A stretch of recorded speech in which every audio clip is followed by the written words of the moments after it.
The world is justifiably turning its back on us. The Catholic Church is denouncing us. 80 years of Allied power is over because of this administration and the party that enabled it. As world experts are telling us, the Republicans may never appreciate the gravity of what they have done. But this is a paradigm shift. The era of a united West led by the US is dead, and we are all worse off.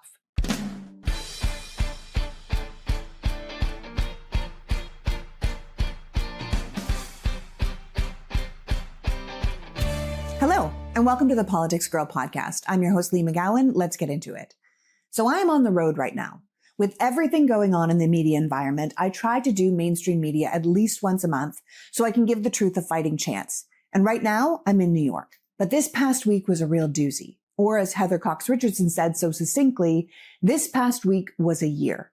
We are living through extraordinary times. And I don't know about you, but I hate it. And none of this is necessary. But Dr. Richardson also identified this past week as a very important turning point for the United States. Because when President Trump threatened to destroy the Iranian civilization, to wipe them off the face of the earth, America publicly threatened another country with genocide. And the world, and a fair amount of the American public, was not okay with that. Our country's leadership threatened 90 million people with death. And in doing so, we terrorized the rest of the entire world, including our own, many of whom are now genuinely afraid of our own government. It has become more than clear our government is irrevocably broken, and the American experiment is a failed one. And we know this because the Republican Party, the party in charge of both houses of Congress, the presidency, and essentially the Supreme Court, did not do or say anything when their president made this abhorrent threat to destroy a 6,000-year-old civilization, which proves once and for all that there is no level to which Trump can sink that will not be acceptable to them. Which begs the question, how can we possibly trust these people with power? As Heather says, their behavior, or lack thereof, this week has been an extraordinary indictment of the Republican Party. You don't have to like or support the Democratic Party to know that the Republican Party holds all the levers of power right now. And they have all the power they need to stop this madness. They have simply chosen not to. That's not just a lack of leadership. It is a lack of morality. We have to be honest with ourselves. When Donald Trump tweeted, "A civilization dies tonight," he was correct. It doesn't matter that he lifted his threat 90 minutes before the deadline. A civilization did die on April 7th. And that civilization was ours. We can no longer dine out on the idea that America is the good guy or feel confident that we are representing freedom and justice to the world. We can't even say we represent democracy when we have one man with unquestioned, unchecked power itching to start a nuclear war for no reason other than he's not getting exactly what he wants. That is the opposite of a civilized nation and the antithesis of a nation to be proud of. It's possible that many of us are just waking up to something that has been true for a long time.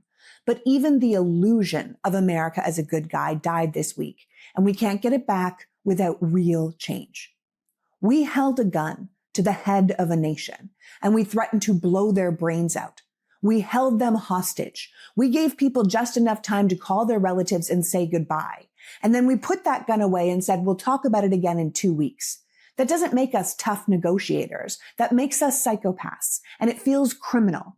We have become a nation to be afraid of, to hate, to judge. And make no mistake, the world is judging us. Our president put the threat of an unprovoked nuclear war into the world, and we didn't do anything. We didn't arrest him. We didn't remove him. We didn't 25th Amendment him. Our Congress didn't even come back into session. They didn't even come back from their vacations when we threatened almost 100 million people with immediate death. Where are the impeachment papers? Where is the outrage? Why did we have to hear the most full-throated condemnation of this atrociousness from right-wing media darlings like Tucker Carlson and Megyn Kelly and Alex Jones? I shouldn't be seeing sense and logic from people I vehemently disagree with when at the very least, the opposition party is right there. Heather Cox Richardson spoke directly to the Republicans in her letters to an American Substack this week. basically saying that she has written a history of the Republican Party, and she recognizes that there was a time when they deserved the moniker of the Grand Old Party. But she says if there are people in that party who were horrified by what Donald Trump did in their name, in all of our names, then it was up to them to take their party back. Because MAGA is not a conservative party. They are a group of extremists who have become a danger to the world. So it doesn't matter how good or moral or loyal these people believe they are being. The country is going down on their watch. As far as the Democrats, I had a conversation on a Saturday show where I said that while I fully understand the Democrats don't have any power in Congress, they are not hogtied in some closet somewhere with only long-winded press briefings available to them. As far as I'm concerned, this is the perfect opportunity to take the narrative and leadership back. Democratic leadership should have called their members back to Congress immediately. They should have all been there in Washington with their faces in front of every camera saying, "Are you kidding me? What are we doing? An entire civilization will die? This person cannot be in charge. He is unfit and must be removed. We need articles of impeachment yesterday." This is the time to boldly differentiate themselves from their opposition, to be vocally anti-war, certainly anti-nuclear war, anti-war crimes, pro-democracy. Donald Trump is currently acting completely unitarily. He is acting without any buy-in from Congress, who are the people's elected representatives. The war itself was started without their permission, when it is up to Congress to declare war.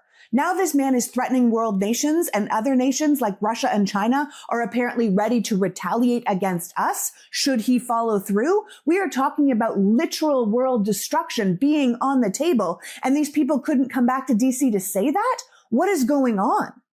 Now, to be fair, I should say there are some truly wonderful, brave Democratic representatives, but it is becoming increasingly clear they are not the ones in leadership.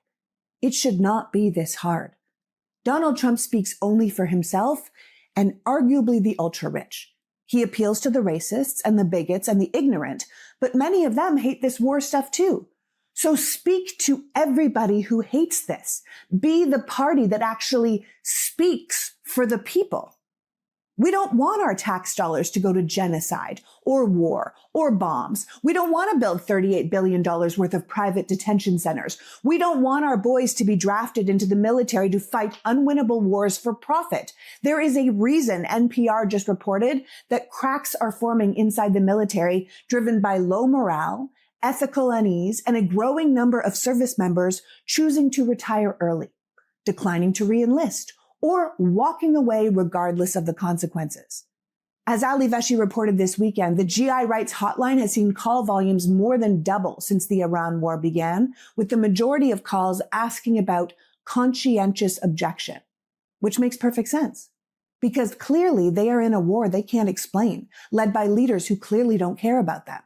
Look at who America sent to represent us at the peace talks after the ceasefire fell apart. The U.S. delegation reportedly consisted of J.D. Vance, Steve Witkoff, and Jared Kushner. No technical experts, no State Department, no Iranian experts, no one with any experience in peace negotiations, just two real estate guys and J.D. Vance. Steve Witkoff and Jared Kushner aren't American diplomats in the Gulf. They're Trump's business development team. Their goal is not peace. It is funneling money right into their private businesses. And they're out here using the full authority of the U.S. government as their calling card. As Timothy Snyder said, they don't know how war works, and they don't know how negotiations work, but they know how grift works, which is the game that they are playing. They want our oligarchs to make money. They want Putin to make money. And that's the victory that they care about. J.D. Vance came out on Saturday night and said, the bad news is that we have not reached an agreement. And I think that bad news is much more for Iran than it is for the U.S. So we're going to go back to the U.S. having not come to an agreement because they have chosen not to accept our terms. But as Professor Snyder points out, the war is obviously a defeat for the U.S. because had the U.S. won, it would be us dictating the terms. We also need to remember that the Secretary of State skipped the Iran negotiations in Pakistan to attend a UFC fight with the president. So did the special envoy for South and Central Asia. And Pakistan has no confirmed U.S. ambassador, even though that's where the negotiations were taking place. Tens of thousands of Americans are in harm's way. The U.S. Navy ships are on their way to the Strait of Hormuz. Gas prices are rising. The world is on edge. And this is what the leaders do? This is not serious leadership. As many experts have pointed out, this is amateur hour, and the whole world can see it. This episode of the Politics Girl podcast is brought to you by Wild Grain. Wild Grain is the first baked from frozen subscription box for sourdough breads, artisanal pastries, and fresh pastas. All of the items bake in 25 minutes or less, and unlike store-bought options, Wild Grain only uses simple ingredients you can actually pronounce and a slow fermentation process that's easier on your stomach and richer in nutrients and antioxidants. No preservatives, no shortcuts. Wild Grain boxes are fully customizable. There's a variety box, a gluten-free box, a vegan box, and a new protein box. They even have their own churned fresh butter that pairs perfectly with their breads.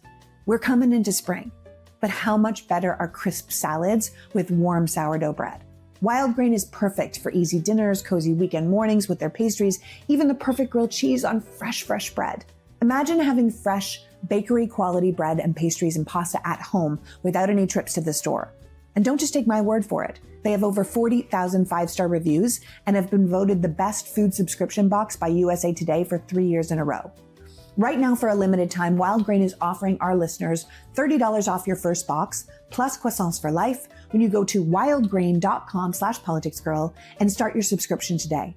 That's $30 off your first box and free croissants for life when you visit wildgrain.com/politicsgirl.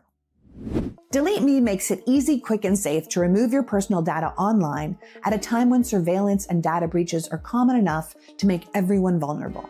There are these people called data brokers who profit off your data. That's everything from your name and contact information to your social security number and home address. They can even get information about your family members, compile it, and then sell it online. This is what leads to theft and phishing attempts and harassment, but you can protect your privacy with Delete Me.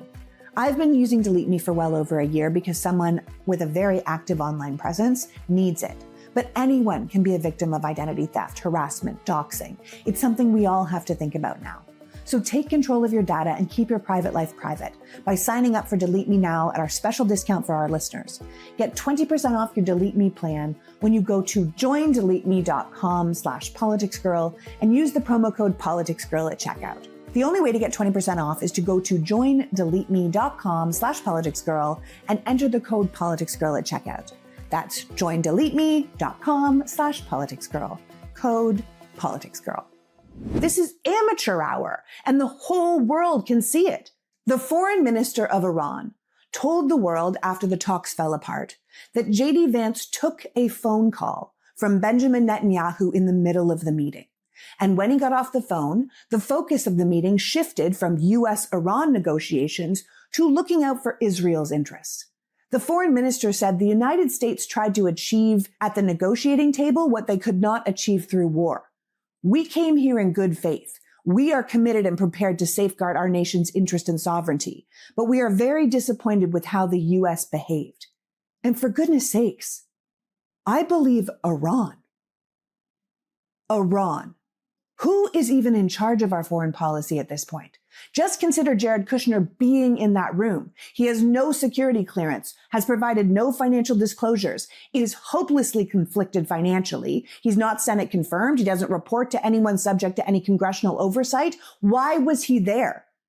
He's there to make money and build resorts. He is there on behalf of his close personal friend, Benjamin Netanyahu, who stays in his bedroom when he visits the Kushner family. None of this is pro-America. None of this is in our best interests. And everyone, except the MAGA faithful, can see it. Trump has now announced that America will block all ships entering or leaving the Strait of Hormuz.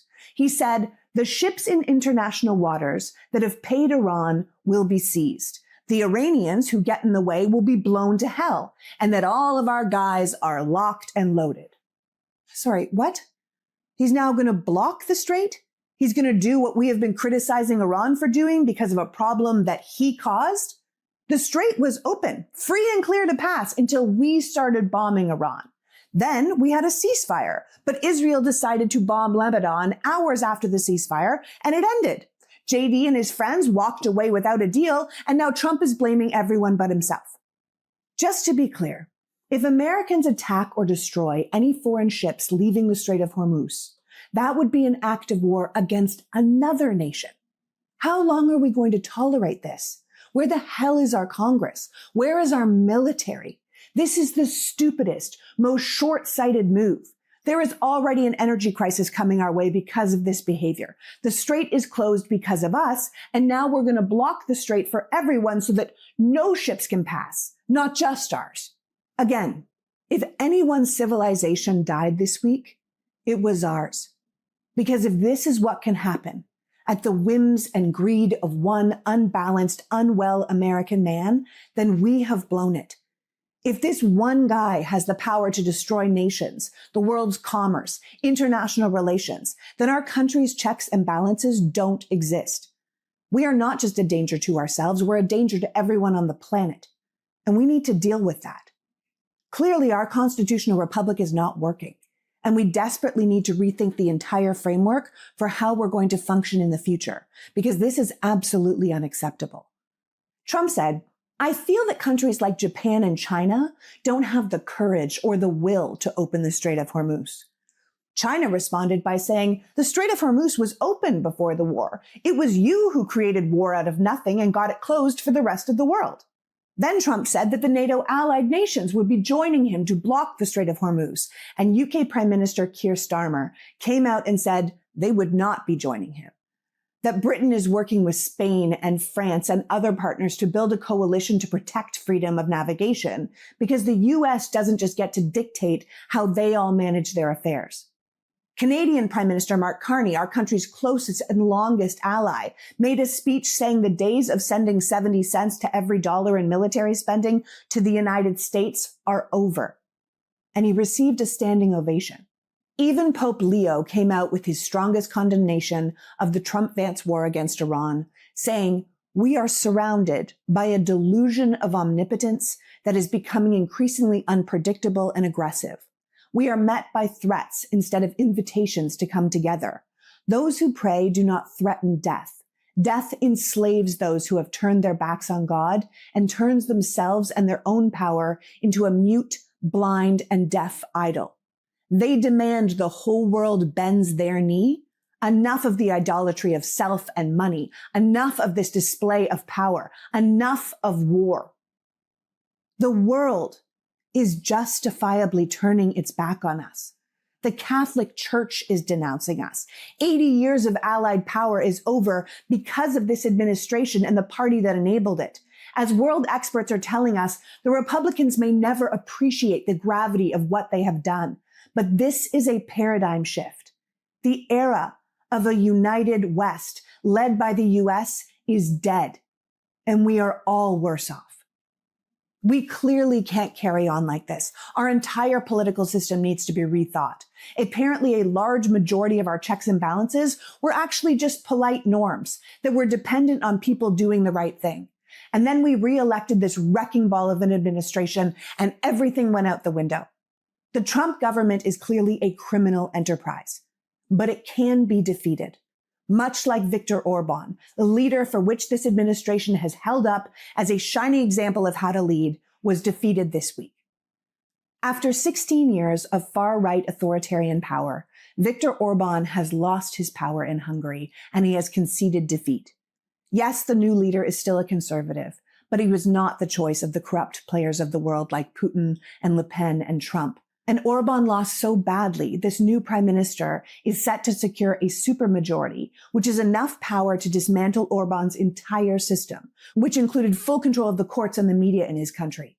Democracy won out in Europe this weekend, even with JD Vance going over to campaign for Orban in the final hours and having Trump offer to pay Hungary's bills, like we don't have bills to pay at home. The Hungarian people, who had over an 80% turnout, were simply over the corruption. And even with the changing of their constitution, the takeover of their media, their courts, election interference, foreign interference, Orban could not overcome the people's participation, and they won freedom from his regime. I'm not sure if you've seen the parties and celebrations on the streets of Budapest, but it is a sight to behold, and it is very important for Americans to remember right now. These types of leaders can be overcome, but it takes all of us participating and caring to overcome them. So, we're coming into spring, and that changes what we eat. The chilies and soups and hearty pastas we enjoy in the winter make way for bright salads and fish and everything that comes from a farmer's market. Well, Cook Unity feels the same way. Cook Unity is the first chef-to-you service delivering locally sourced meals from award-winning chefs right to your door every week. And honestly, it is cheaper than most delivery options. Cook Unity works with some of the best chefs in the country to bring creative, delicious meals to you made in local micro kitchens and not large production facilities. The food arrives fresh, never frozen, in packaging that keeps the meals ready to go in the fridge for 7 days. The meals are delivered fully cooked and they heat up in as little as 5 minutes. Cook Unity's packaging is compostable, recyclable, and reusable. You can pick as many as 16 meals per week or as few as 4. There are hundreds of dishes to choose from, and the menu is constantly updated. And if you have a specific dietary preference, be that vegan, paleo, pescatarian, gluten-free, if you have to filter for soy or nuts or dairy, there are so many dishes for you to choose from, and the meals are posted 2 weeks in advance, so there's always plenty of time for you to choose. So taste craftsmanship in every bite from the award-winning chefs behind Cook Unity. Go to cookunity.com/politicsgirl or enter the code PoliticsGirl before checkout to get 50% off your first order. That's 50% off your first order by using the code PoliticsGirl by going to cookunity.com/politicsgirl. Cooking quality meals takes time, but as Cook Unity says, it doesn't have to be your time. A new season means fresh routines and resets. And with iRestore's anniversary sale running from April 13th through April 27th, it's honestly the perfect time to upgrade your hair and skincare routine. Sean and I personally have an iRestore face mask for me and an iRestore Elite for hair regrowth for him. For over 2 decades, iRestore has been leading the way in red light therapy with clinically backed devices trusted by over 500,000 customers worldwide. So this spring sale is a celebration of the community that has grown alongside them. The iRestore Elite is their most advanced laser hair growth system, using 300 lasers and 200 LEDs to help regrow thicker, healthier hair in as little as 3 months. It's effortless. You can wear it while working, reading, or like Sean does, unwinding at night. And the Illumina face mask? It targets fine lines, breakouts, dullness with triple wave light therapy. It's lightweight, it's cordless, it's packed with 2 times more LEDs than other top masks. Just use it 10 minutes a few times a week and you get brighter, smoother, healthier looking skin. And the best part, during their anniversary sale, you can bundle the iRestore Elite and the Illumina face mask together, making it a perfect time to upgrade your routine.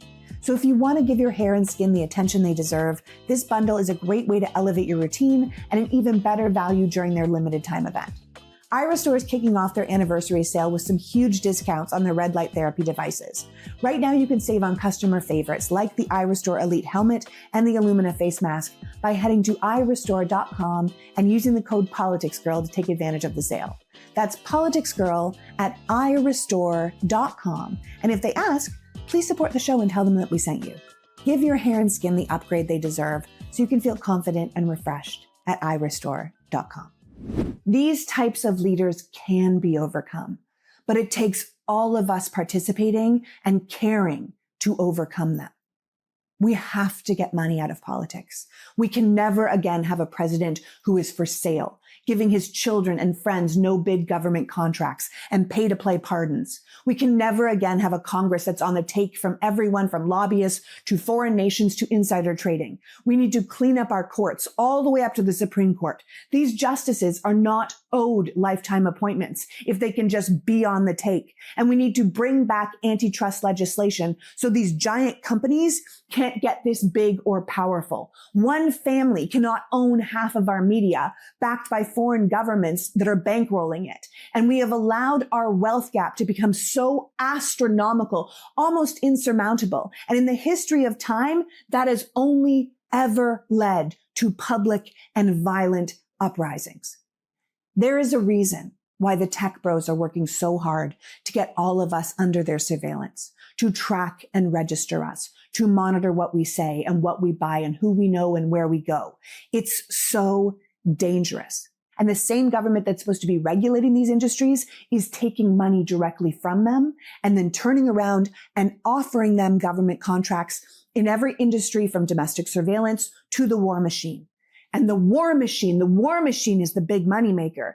It turns out that the No New Wars president is automatically registering all of our boys for the draft starting in December 2026. I gotta tell you, as the mother of an 18-year-old son, he will fight for this administration over my dead body. Literally. There is no way it's happening, and I know I'm not alone in thinking that. We have an election this year, but our power to change this starts before that. We have to be relentless with our Congress members who have completely abdicated their responsibilities to us. Republican leadership wasn't usurped by this president and his executive orders. They willingly and shamefully gave away their power. But with Donald Trump acting this erratic, it is well past time for them to wake up. And it is well past time for us to start holding them accountable. We need to harass them, show up at their work, talk to them on the streets, talk to them in restaurants, call their offices every day. They should get no peace while we get no representation.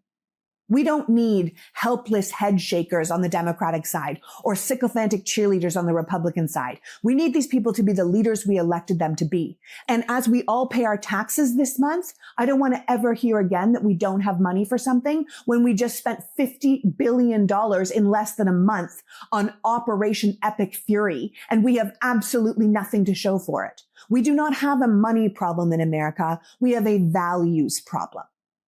The one shining light for American values this week, the bright light in the darkness, was the joyous, inspiring crew of the Artemis II, a national event in America that actually went right, when a bunch of smart science people working with 4 brave heroes did something that has never been done before.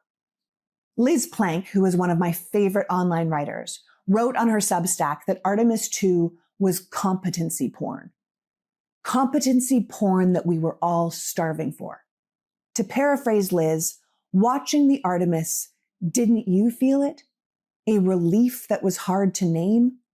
This feeling of watching something go right and realizing you'd forgotten things could go right? Because when something actually goes right, when the people in charge do their jobs well and speak in full sentences and make decisions that protect people instead of endangering them, the reaction you have is strangely emotional. She wrote that what we were feeling wasn't just relief, it was grief. Grief for every year we have spent bracing ourselves. Grief for how normal bracing ourselves has become. Grief for how completely we have forgotten that competence was once ordinary. She said what we got out of the Artemis was our nervous systems coming up for air. And now that they have landed and the news cycle will obviously move on, we have to remember that we felt this way. When you look at those pictures of Earth from space, you can't help but think, why would we ever go to war? Why would we threaten to nuke this planet that, as one of the astronauts said, is our own little spaceship in the empty void of the universe? Why are we not protecting it with everything we've got? What in the hell do we think we are doing? The entire mission was a reflection of humanity, of who we are, of who we could be, of kindness and camaraderie and cooperation between races and genders and countries. I saw someone write that they saw an American flag this weekend, and for the very first time they thought NASA and not MAGA. And I thought that was telling. As someone named Rushi brilliantly wrote online, the most annoying thing about being a human on Earth right now is the absolute waste of potential. Brilliant minds and artists could be solving world hunger, climate change, ending cancer. We could house and feed and clothe and care for everyone. But instead, we have decided to let a handful of asshats become billionaires, start wars, murder and imprison people, and keep the majority of people in poverty while ruining the climate. That's just so stupid. And the wasted ingenuity hurts to think about. Yes, Rushi. Exactly. Thank you for saying that, because that's exactly how it is. We can no longer squander our potential. This is untenable. I am recording this on a Monday and it drops on a Tuesday, and I don't know if we'll destroy the world between now and then. All I can say is no leader should ever have this kind of power again, and it is up to us to make sure that is so. So I want to thank you for joining me today. and for caring enough about this country to listen and hope for more. Until next week, PGF. The Politics Girl podcast is written and performed by me, Lee McGowan, and produced and edited by Happy Warrior Entertainment. All rights reserved.